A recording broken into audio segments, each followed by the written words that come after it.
네, 성경 말씀 보도록 하겠습니다. 성경은 로마서 7장 14절부터 25절까지, 신약 성경 248, 249페이지입니다. 로마서 7장 14절부터 25절까지 제가 봉독해 올리도록 하겠습니다. 우리가 율법은 신령한 줄 알거니와 나는 육신에 속하여 제 아래에 팔렸도다. 내가 행하는 것을 내가 알지 못하노니 곧 내가 원하는 것은 행하지 아니하고 도리어 미워하는 것을 행함이라. 만일 내가 원하지 아니하는 그것을 행하면 내가 이로써 율법이 선한 것을 시인하노니 이제는 그것을 행하는 자가 내가 아니요 내 속에 거하는 죄니라. 내 속 곧 내 육신에 선한 것이 거하지 아니하는 줄을 아노니 원하는 내게 있으나 선을 행하는 것은 없노라. 내가 원하는 바 선은 행하지 아니하고 도리어 원하지 아니하는 바 악을 행하는도다. 만일 내가 원하지 아니하는 그것을 하면 이를 행하는 자는 내가 아니요 내 속에 거하는 죄니라. 그러므로 내가 한 법을 깨달았노니 곧 선을 행하기 원하는 나에게 악이 함께 있는 것이로다. 내 속사람으로는 하나님의 법을 즐거워하되 내 지체 속에서 한 다른 법이 나의 마음의 법과 싸워 내 지체 속에 있는 죄의 법으로 나를 사로잡는 것을 보도다. 오라, 나는 공고한 사람이로다. 이 사망의 몸에서 누가 나를 건져내랴. 우리 주 예수 그리스도로 말미암아 하나님께 감사하리로다. 그런즉 내 자신이 마음으로는 하나님의 법을, 육신으로는 죄의 법을 섬기노라. 아멘. 고마우신 아버지 하나님, 오늘 또 우리 예배 전에 왔습니다. 아버지, 저희들을 지난 한 주간 지켜주신 것 감사합니다. 오늘 또 말씀을 전하고자 합니다. 갈등 속에 있는 너와 나라는 제목으로 말씀을 전하는 시간 동안 주님의 사랑과 은혜가 항상 마치는 시간까지 같이 하게 하여 주시옵소서. 모든 말씀을 예수님 이름 받들어 기도드리옵나이다. 아멘. 반갑습니다. 우리는 가끔 세상 사람들로부터 욕을 먹을 일이 참으로 많습니다. 그것은 특별히 또 기독교인일 경우에 왜 다른 사람들보다 모범이 못 되느냐, 또 본이 못 되느냐, 이렇게 지적을 받습니다. 즉, 거듭난 그리스도인도 죄를 짓는가? 라고 반문하고 볼 때가 있지 않습니까? 세상 사람들은 죄를 지어도 되지만 그리스도인들은 죄를 지으면 안 된다고 그렇게 합니다. 우리는 이런 문제에 대한 해답을 제시하지 않으면 안 됩니다.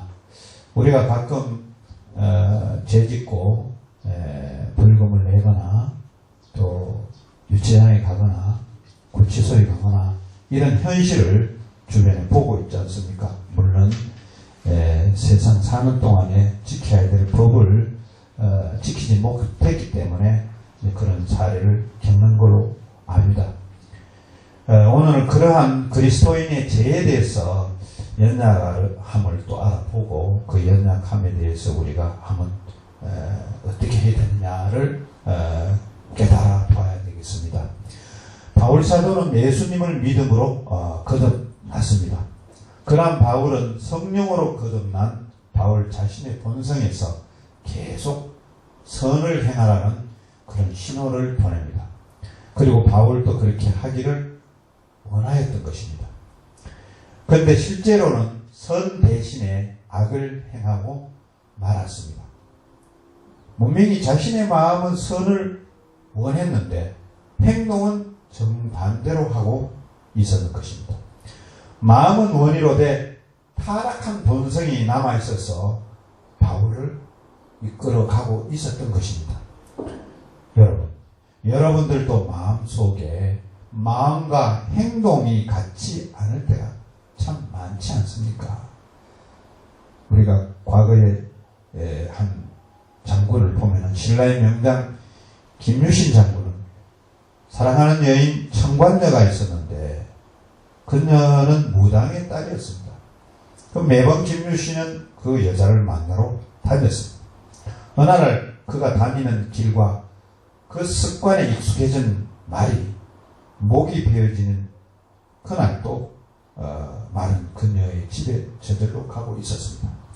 이 마음이 바뀐 김유신은 신라 통일의 대역 앞에 바뀐 마음의 결심에 따라 습관에 젖어있는 말의 목을 베어버렸습니다. 그리고 사랑하는 여인과 인연을 끊어버렸다는 일화가 있습니다. 여기서 김유신의 바뀐 마음은 선이라고 우리가 본다면 습관처럼 움직이는 말이 다니는 길의 답습은 행동으로 보여집니다. 이는 마음과 행동이 다름을 보는 것이고 결과로는 말에 목이 베어지는 사고가 발생하였던 것입니다. 그래 속마음과 나타나는 행동은 항상 우리가 차이가 납니다. 그래서 그거를 우리가 흔히들 갈등 요소, 갈등한다 라는 표현을 많이 쓰고 있지 않습니까? 여기서 우리는 김유신의 갈등과 심령을 엿볼 수 있는 것이죠. 이런 것은 굳이 설명을 안 해도 우리가 모든 사람이 짐작하는 그런 내용으로 보입니다.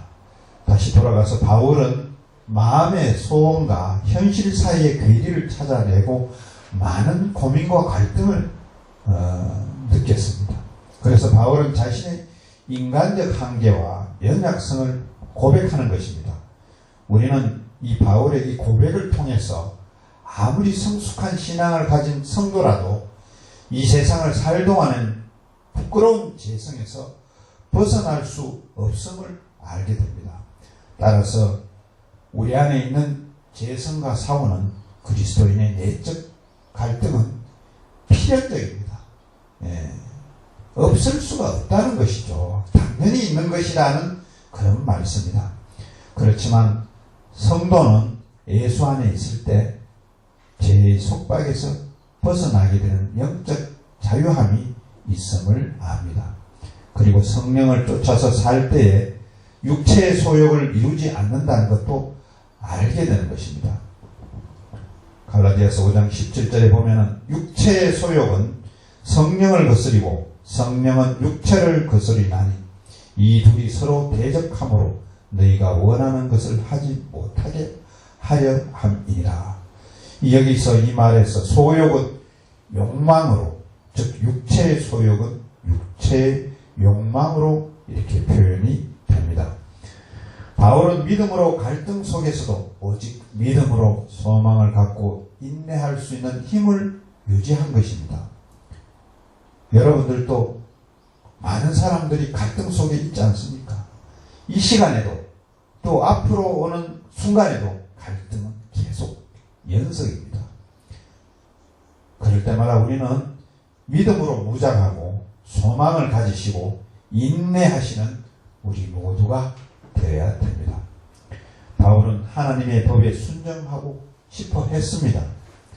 그것을 지키지 못함으로 또 심한 자책감도 가졌습니다. 이는 바꾸어 말하면 율법이 선하고 어렵다는, 이롭다는 것을 보여주는 증거입니다.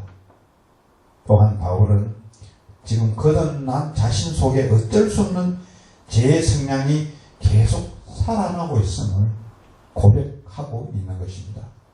계속 마음속에 죄라는 것이 계속 솟아난다는 것이죠. 순간순간이. 그런데 바울 자신은 거듭난 체험 속에서도 이후에도 제가 여전히 떠나고 있지 않음을 자신 안에서 강하게 영향력을 행사하고 있다는 것을 느끼고 있었습니다. 이것을 스스로 이길 수 없음을 또 토로하고 있습니다. 바울은 이러한 고백을 통해 인간의 가장 근본적이고 중요한 죄의 문제를 앞으로 끌어낸 것입니다.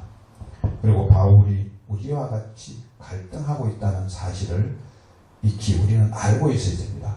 사실은 우리의 믿음도 연약합니다.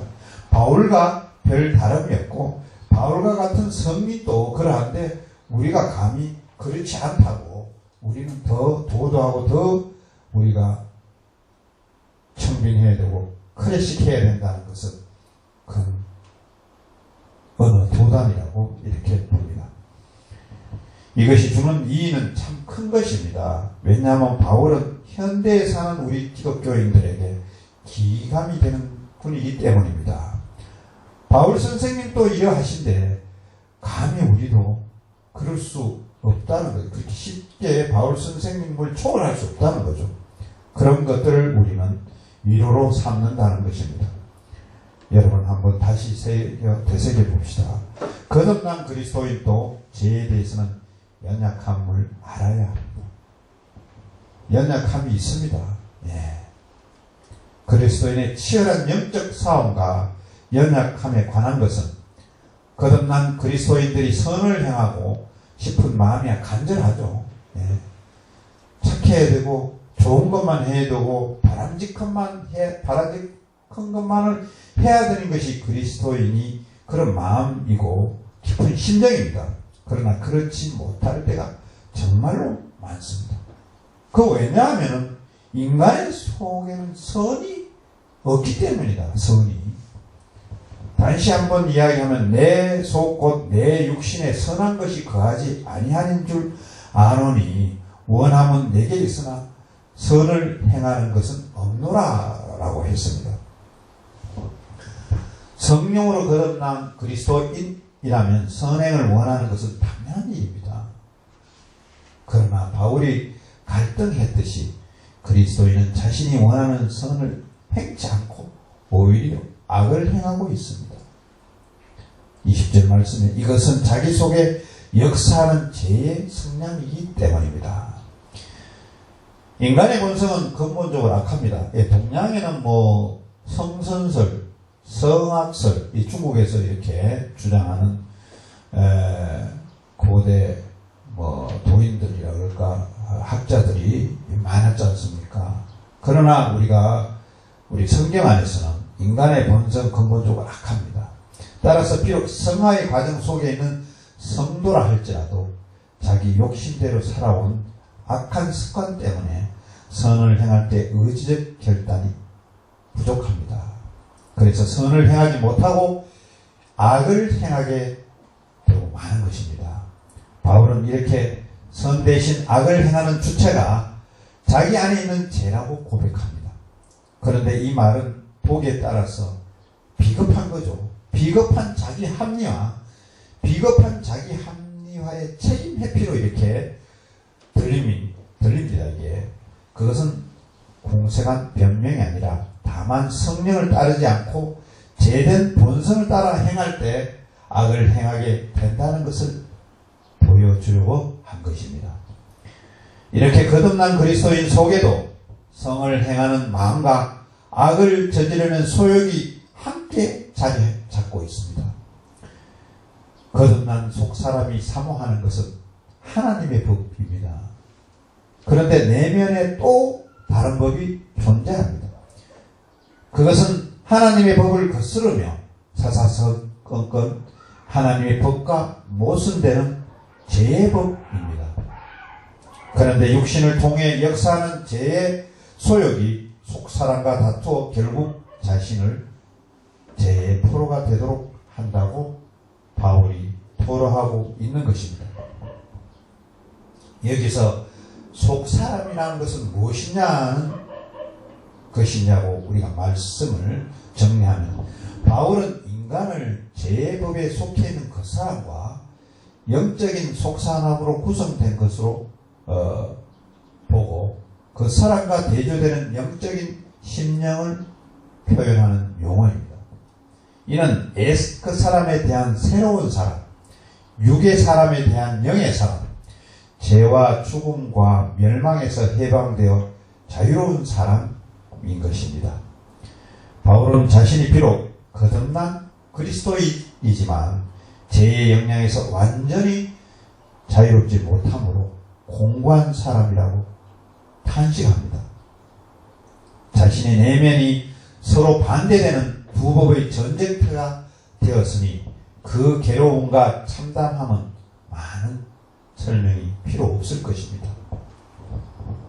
여러분들 마음속도 그렇고 저들도 그렇고 모든 사람들이 이런 부분들은 부정할 수 없는 사실입니다.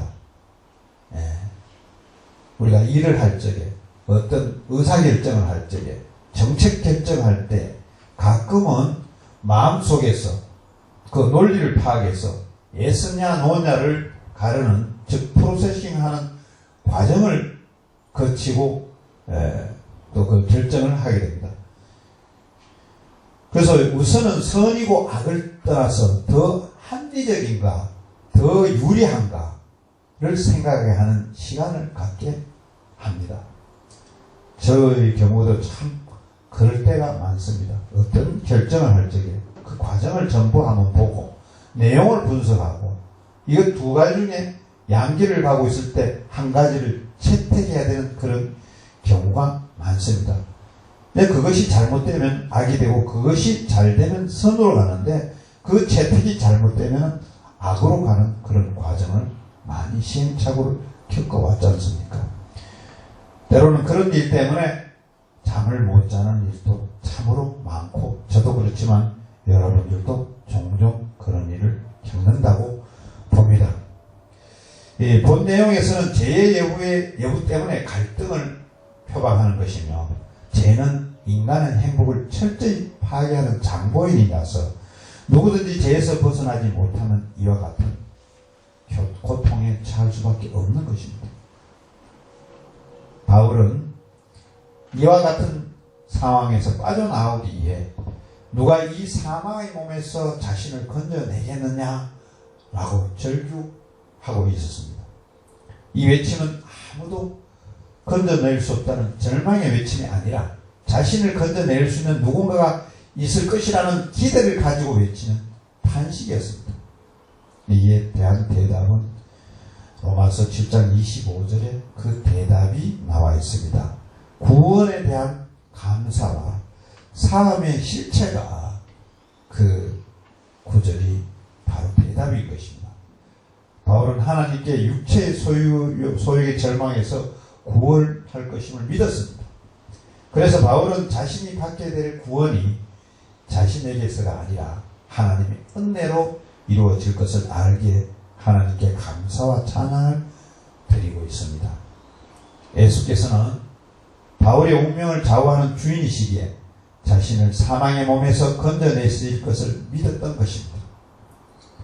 그러므로 바울은 완전한 구원이 이루어지는 종말의 날까지 성도들이 마음으로는 하나님의 법을 또 육신으로는 죄의 법을 섬기는 투정 속에 살아야 한다고 말합니다. 사랑하는 여러분, 믿음으로 구원을 얻는 성도라 할지라도 늘 우리는 죄의 세력에 넘어질까 조심하는 태도가 필요합니다. 그리스도인이 죄 짓는다는 소리는 듣지 말아야 할 것입니다. 영적 무장을 하고 성령을 의지하며 날마다 주님을 닮아가는 진정한 삶을 살아가야 할 것입니다. 그리스도인들은 모두가 내적 갈등이 있습니다. 이런 갈등을 해소하고 우리 모두 너와 나 할 것 없이 예수님 안에서 더불어 살아가는 저와 여러분들이 되셔야 할 것입니다. 기도드리겠습니다.